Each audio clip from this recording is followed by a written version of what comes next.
Hello students, আশা করি তোমরা সবাই খুব ভালো আছো। আমি অনিন্দিতা ম্যাডাম। তোমরা আজকে চলে এসেছো কনফিডেন্ট ইংলিশ উইথ পার্থ স্যারের টিউটোরিয়ালে। আজকের এই tutorial West Bengal board of secondary এডুকেশনের ক্লাস 5-এর ছাত্রছাত্রীদের জন্যে।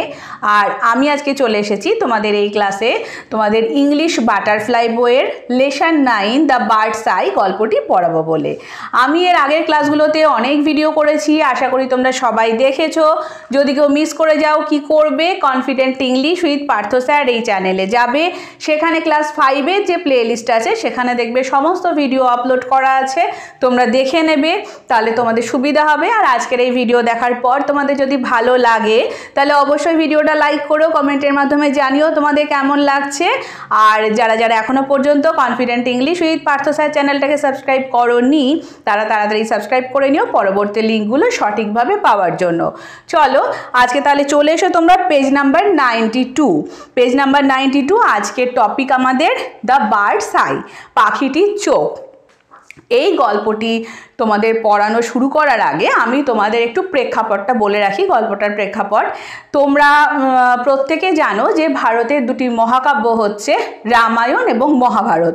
মহাভারতের নাম তোমরা প্রত্যেকে শুনেছো। মহাভারতে তোমরা দেখেছো যে ধৃতরাষ্ট্র এবং পাণ্ডু দুই ভাই। ধৃতরাষ্ট্র ছিলেন বড় ভাই, পাণ্ডু ছোট ভাই। তারা হস্তিনাপুরে থাকতেন। ধৃতরাষ্ট্র ছিলেন হস্তিনাপুরের রাজা। ধৃতরাষ্ট্রের 100টি ছেলে, সেই 100 জন ছেলেকে বলা হতো কৌরব। আর পাণ্ডুর 5 ছেলে, সেই 5 ছেলেকে বলা হতো পাণ্ডব। তো পাণ্ডবরা 5 ভাই আর কৌরবরা 100টা ভাই। এবার হস্তিনাপুরের সিংহাসন কে সেই সিংহাসনের রাজা হবে সেই নিয়ে এই দুই ভাইদের মধ্যে খুব ছোট থেকে একটা দ্বন্দ্ব, একটা বিদ্বেষ তৈরি হয়েছিল। তো সেই নিয়ে আজকের তখনকার দিনে নিয়ম ছিল যে এই যে রাজার ছেলেরা, তাদের রাজপুত্ররা, তাদের পড়াশোনা তো শিখতেই হতো, তার সাথে সাথে কি করতে হতো, তারা যেহেতু রাজপুত্র তাদেরকে যুদ্ধ করতে হবে, পরবর্তীতে তারা রাজা হবে, যুদ্ধ করতে হবে, ওই জন্য তাদেরকে কিন্তু বিভিন্ন অস্ত্রবিদ্যায় পারদর্শী হতে হতো। এই জন্য তাদেরকে খুব ছোটবেলায় কোনো গুরুদেবের আশ্রমে রেখে তাদেরকে সেই সমস্ত অনুশীলনী করানো হতো।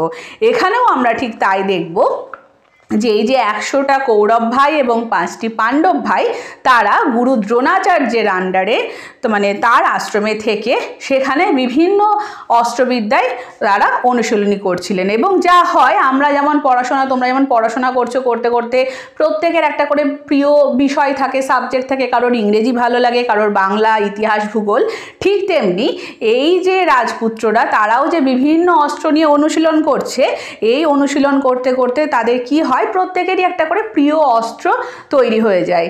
যে কারোর হয়তো তীর ধনুক ভালো লাগে, কারোর গদা ভালো লাগে, কারোর বল্লম ভালো লাগে, কারোর বর্ষা ভালো লাগে, এইরকম নানান রকম প্রিয় অস্ত্র হয়ে যায়। তো এই গল্পে আমরা দেখব যে এই সব ভাইদের কার কোনটা প্রিয় অস্ত্র।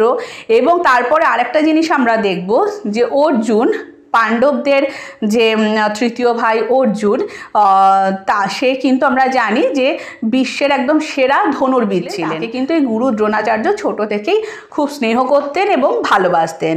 তো সেই গল্পগুলো আজকে আমরা পড়ব। চলো তাহলে একদম টেক্সটে চলে এসো, page number 92। It was a bright and sunny morning. দিনটা ছিল খুব রৌদ্রোজ্জ্বল, একদম ঝলমলে, বেশ সুন্দর দিন। A large group of young boys gathered in the woodland with their bows and arose. একদল ছোট বাচ্চা, তার শিশু, তারা কি করলো, জঙ্গলে এক জায়গায় গিয়ে জড়ো হলো তাদের তীর ধনুক নিয়ে। বো আর অ্যারো, এটা হচ্ছে তীর ধনুক। চলো,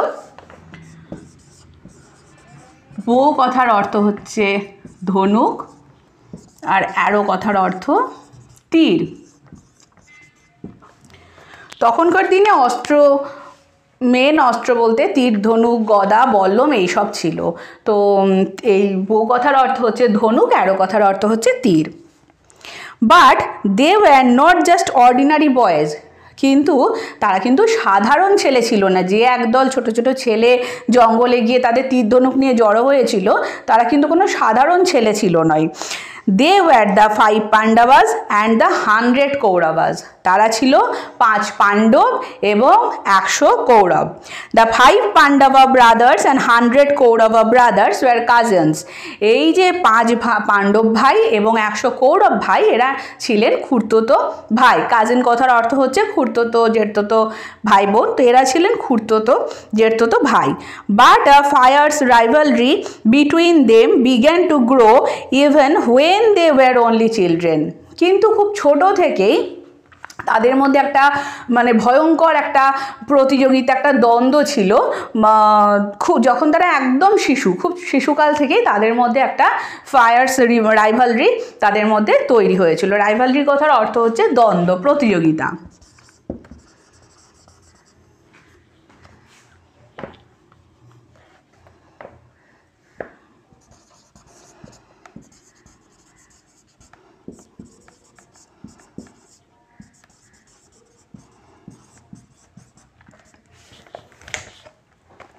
পরের পেজে এসো। The royal children learned the skill of using weapons from Dronacharya. এই যে রাজপুত্ররা তারা গুরু দ্রোণাচার্যের কাছে বিভিন্ন অস্ত্রের, উইপন কথার অর্থ হচ্ছে অস্ত্র, বিভিন্ন অস্ত্রের কলা কৌশল শিখতে গিয়েছিল। উইপন কথার অর্থ হচ্ছে অস্ত্র।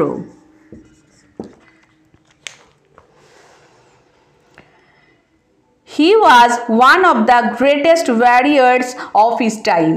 গুরু দ্রোণাচার্য কে ছিলেন? গুরু দ্রোণাচার্য ছিলেন তখনকার দিনের শ্রেষ্ঠ যোদ্ধা, মানে সমকালীন যে যোদ্ধা তাদের মধ্যে শ্রেষ্ঠ যোদ্ধা ছিলেন এই গুরু Dronacharya. He had learned the secret of powerful weapons from Parashurama.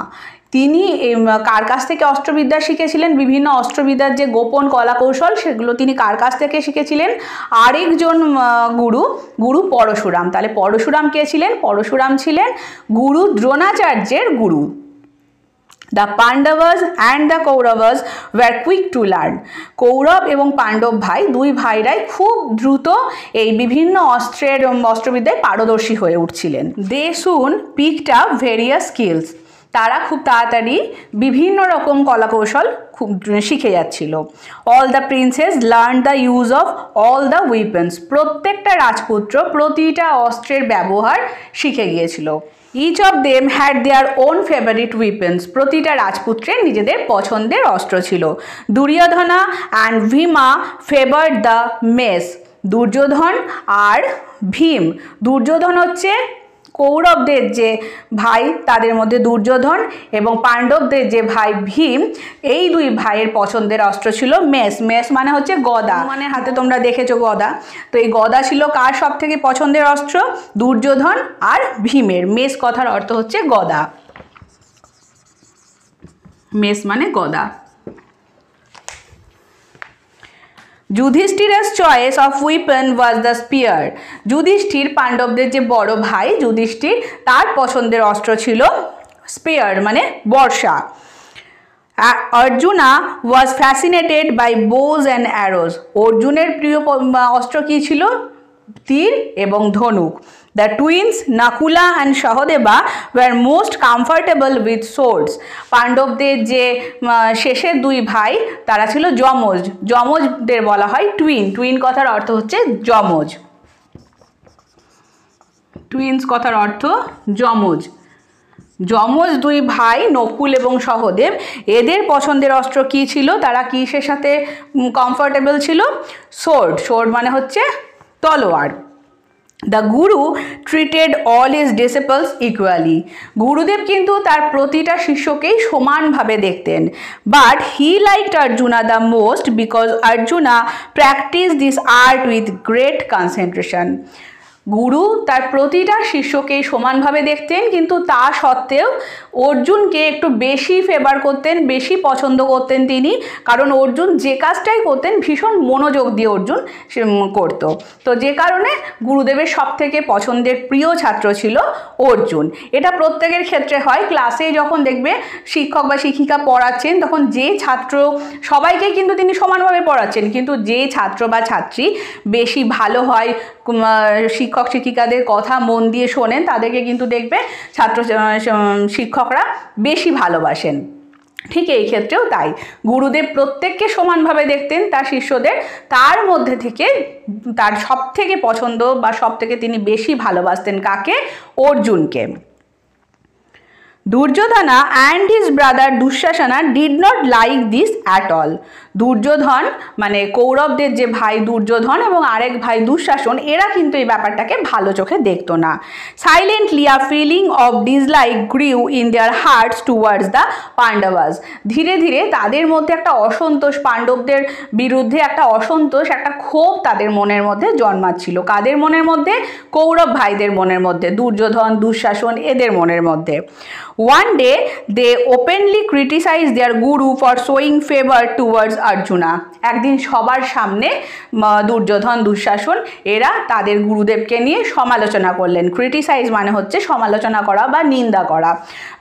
সমালোচনা করলেন যে গুরুদেব সবসময় অর্জুনকে বেশি ফেভার করেন। They told him that they were not any less skillful in archery. এবং তারা আরও বলল যে আমাদের কিন্তু অর্জুনের থেকে কোনো অংশে কম জ্ঞান নেই তীরধনুকের ক্ষেত্রে। As a reply to their criticism, Dronacharya arranged for a test to pick out the best archer among them. গুরুদেবের কানে এই কথাটা গেল যে দুর্যোধন, দুঃশাসন তার এই ফেভার নিয়ে, অর্জুনকে ফেভার করা নিয়ে নানান রকম সমালোচনা করছেন, নিন্দে করছে। তো গুরুদেব বলল ঠিক আছে, আমি একটা তোমাদের পরীক্ষা নেব এবং সেখানেই সেই পরীক্ষার রেজাল্টেই বোঝা যাবে যে কে হচ্ছে শ্রেষ্ঠ ধনুর্বিদ। এই বলে গুরুদেব একটা পরীক্ষার আয়োজন করলেন, অস্ত্র পরীক্ষার। ঠিক আছে, আমি তোমাদের এইটুকুই পড়াবো, যেহেতু এটা অনেকটা বড় গল্প তো সেই জন্য আমি এটাকে দুটো পার্টে পড়াবো, অ্যাক্টিভিটিসগুলোও দুটো পার্টে করাবো। আজকে তাহলে এইটুকু থাকলো, পরবর্তী দিনে নেক্সট ক্লাসে আমি তোমাদের বাকি অংশটা পড়িয়ে দেবো। তাহলে আজকে এই পর্যন্তই, দেখা হচ্ছে নেক্সট ক্লাসে। সবাই ভালো থেকো, সুস্থ থেকো, টাটা।